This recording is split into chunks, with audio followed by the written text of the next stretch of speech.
Fue hasta la puerta y cuando la abrió vio que era Papá Noel. No era tan gordo como en televisión y se le veía cansado. No podía mantenerse de pie y se apoyaba un momento de un lado de la puerta y en otro momento del otro. La lengua de Orfeo. Muy buenas noches. Bienvenidos a un capítulo más de La lengua de Orfeo. Como saben, es un espacio donde las palabras no buscan consolar, sino incomodar un poco, donde la literatura se desliza por los rincones de lo cotidiano para revelarnos que lo verdaderamente perturbador no siempre vive en lo extraordinario, sino en aquello que creemos conocer demasiado bien. Esta noche, o este momento, sin importar desde dónde nos escuchen, los invito a abrir una puerta aparentemente inofensiva de una casa común. En una noche común, atravesada por un visitante que todos creemos reconocer. Porque hay figuras que nacieron para ser símbolos de alegría, de promesas cumplidas y de rituales familiares. Pero ¿qué ocurre cuando esas figuras se despojan de su aura festiva y entran, sin permiso, en la intimidad de lo doméstico?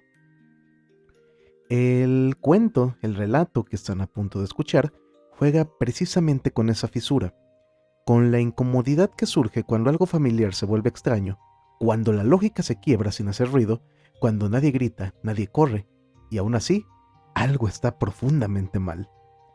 Samantha Schweblin, una de las voces más inquietantes de la literatura contemporánea en español, construye aquí una atmósfera sutil, casi invisible, donde el horror no necesita mostrarse, basta con insinuarse, quedarse a dormir, sentarse en el sillón y observar. Les advierto algo, aunque lo pareciera, este no es un cuento navideño, o al menos no como los conocemos. Es una historia donde la normalidad se estira hasta romperse y donde ustedes como escuchas quedarán atrapados en una sensación difícil de nombrar, pero imposible de ignorar. Apaguen un poco la luz, ajusten sus audífonos, súbanle a la bocina, porque cuando Papá Noel duerme en casa, no todos los sueños son tranquilos. Comencemos.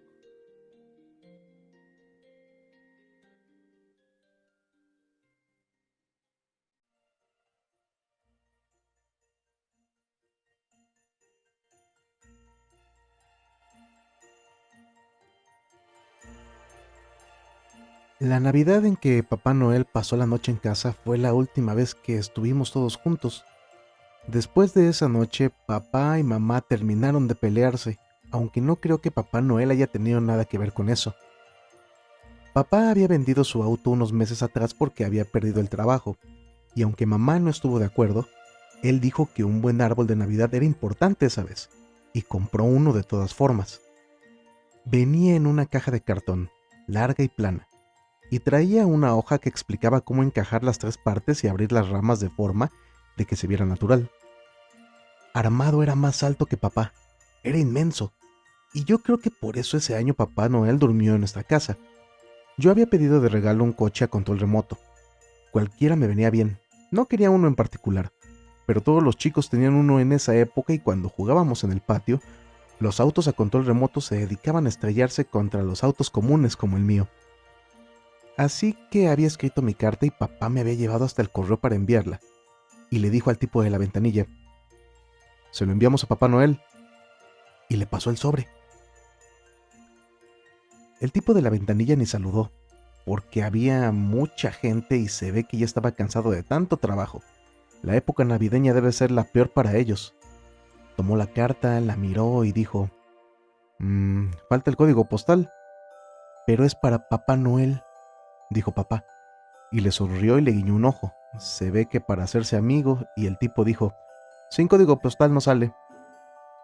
Usted sabe que la dirección de Papá Noel no tiene código postal, dijo papá. Sin código postal no sale, dijo el tipo y llamó al siguiente. Y entonces, papá trepó el mostrador, agarró al tipo del cuello de la camisa y la carta salió.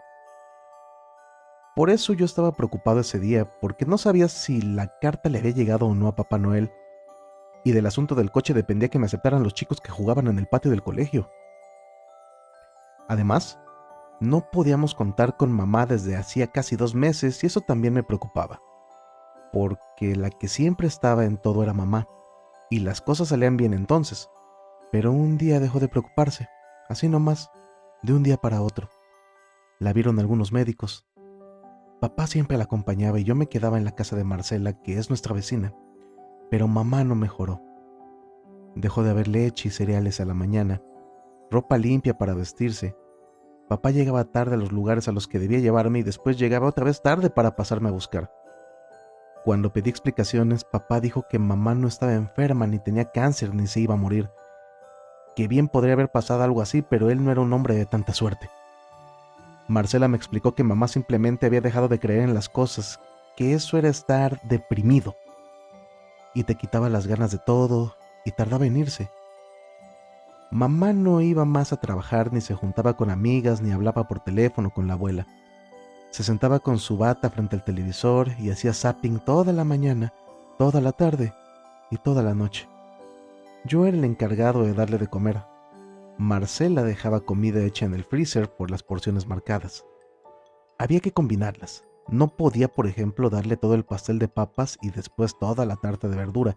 Había que combinar las porciones para que la alimentación fuera sana. La descongelaba en el microondas y se la alcanzaba en una bandeja con el vaso de agua y los cubiertos. Mamá decía: «Gracias, mi amor. No tomes frío». Lo decía sin mirarme, sin perder de vista lo que sucedía en el televisor. A la salida del colegio me agarraba de la mano de la mamá de Augusto, que era hermosa. Eso funcionaba cuando venía a buscarme papá, pero después empezó a venir Marcela. A ninguna de las dos le parecía gustarle eso, así que esperaba solo debajo del árbol de la esquina, viniera quien viniera a buscarme. Siempre llegaban tarde. Marcela y papá se hicieron muy amigos, y algunas noches papá se quedaba con ella en la casa de al lado, jugando al póker, y a mamá y a mí nos costaba dormirnos sin él en la casa. Nos cruzábamos en el baño y entonces mamá decía: «Cuidado, mi amor, no tomes frío», y volvía frente al televisor. Muchas tardes Marcela estaba en la casa.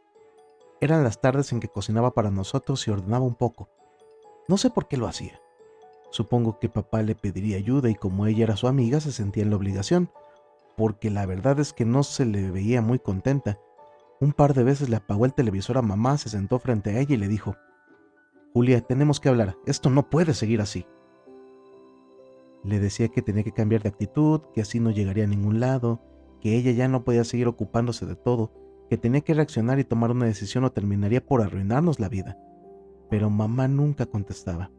Y al final, Marcela terminaba yéndose con un portazo, y esa noche papá pedía pizza porque no había nada para cenar, y a mí la pizza me encanta.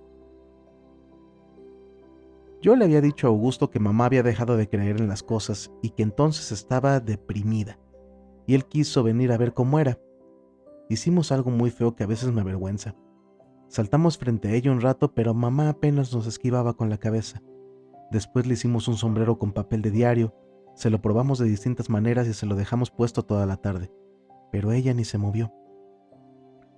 Le quité el sombrero antes de que llegara papá. Estaba seguro de que mamá no iba a decirle nada, pero me sentía mal de todos modos. Después llegó Navidad.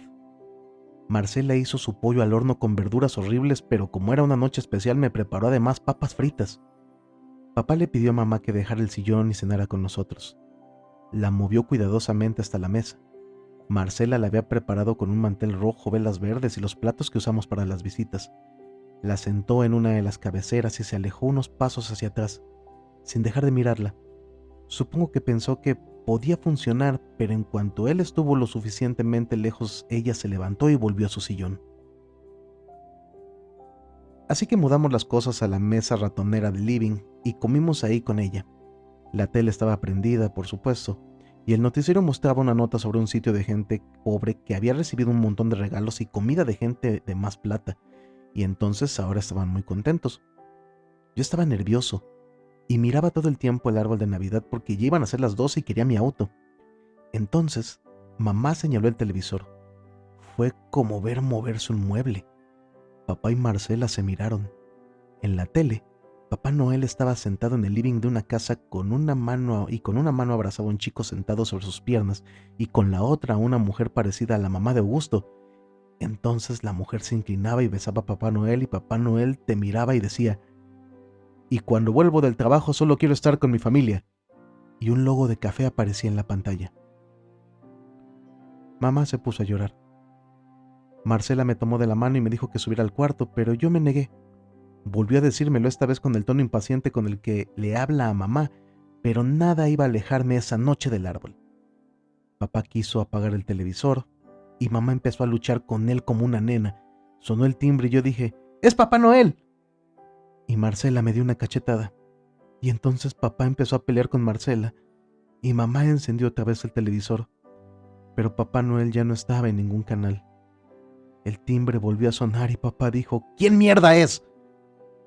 Pensé que ojalá no fuese el del correo porque volverían a pelear y papá ya estaba de mal humor. El timbre sonó otra vez, muchas veces seguidas, y entonces papá se cansó. Fue hasta la puerta y cuando la abrió vio que era Papá Noel. No era tan gordo como en televisión y se le veía cansado. No podía mantenerse de pie y se apoyaba un momento de un lado de la puerta y en otro momento del otro. ¿Qué quiere?, dijo papá. Soy Papá Noel. Y yo soy Blancanieves, dijo papá y le cerró la puerta.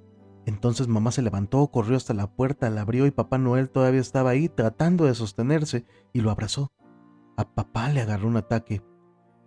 ¿Este es el tipo, Julia?, le gritó a mamá y empezó a decir malas palabras y a tratar de separarlos. Y mamá le dijo a Papá Noel: Bruno, no puedo vivir sin ti, me estoy muriendo. Papá logró separarlos y le dio a Papá Noel una trompada, y Papá Noel cayó para atrás y quedó seco sobre la entrada. Mamá empezó a gritar como loca y yo estaba triste por lo que estaba pasando a Papá Noel y porque todo esto atrasaba lo del auto, aunque por otro lado me alegraba ver a mamá otra vez en movimiento. Papá le dijo a mamá que iba a matarlos a los dos y mamá le dijo que si él era tan feliz con su amiga, ¿por qué ella no podía ser amiga de Papá Noel? Cosa que me pareció lógica. Marcela se acercó a ayudar a Papá Noel, que empezaba a moverse en el piso y le dio una mano para levantarse. Y entonces papá otra vez empezó a decirle de todo y mamá a gritar. Marcela decía: cálmense, entremos, por favor, pero nadie la escuchaba. Papá Noel se llevó la mano a la nuca y vio que le sangraba. Escupió papá y papá le dijo: maricón de mierda. Y mamá le dijo a papá: maricón serás tú, hijo de puta. Y también lo escupió. Le dio a Papá Noel la mano, lo hizo entrar a la casa, se lo llevó a su cuarto y se encerró. Papá se quedó como congelado y en cuanto reaccionó se dio cuenta de que yo todavía seguía ahí y me mandó furioso a la cama. Sabía que no estaba en condiciones de discutir. Me fui al cuarto sin Navidad y sin regalo. Esperé acostado a que todo quedara en silencio, mirando nadar en las paredes el reflejo de los peces de plástico de mi velador. No tendría mi auto a control remoto, eso estaba clarísimo. Pero Papá Noel dormía en casa esa noche y eso me aseguraba un año mejor.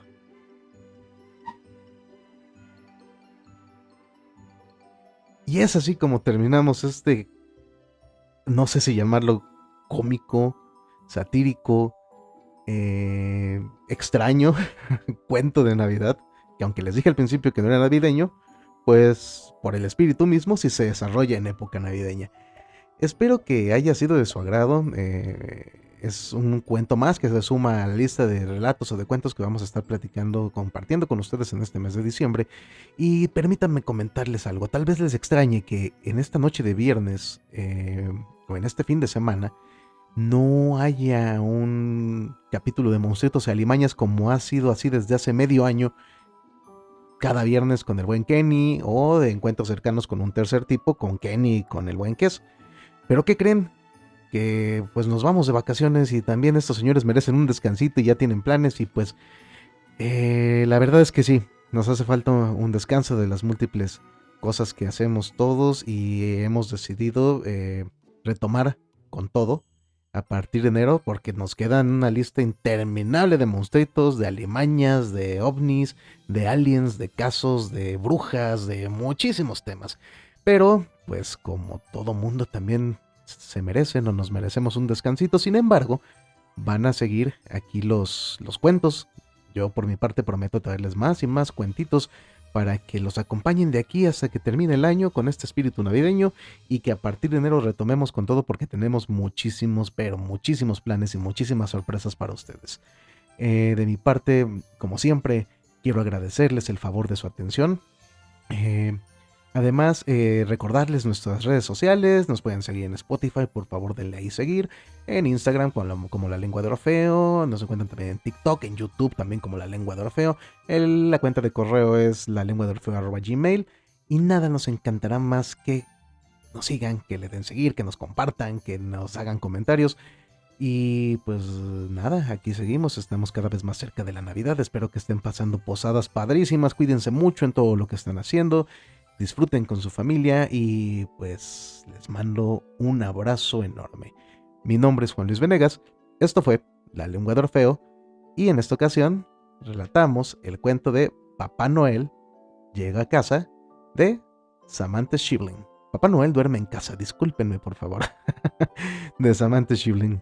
Que tengan una excelente noche y nos escuchamos. Hasta la próxima historia. Bye.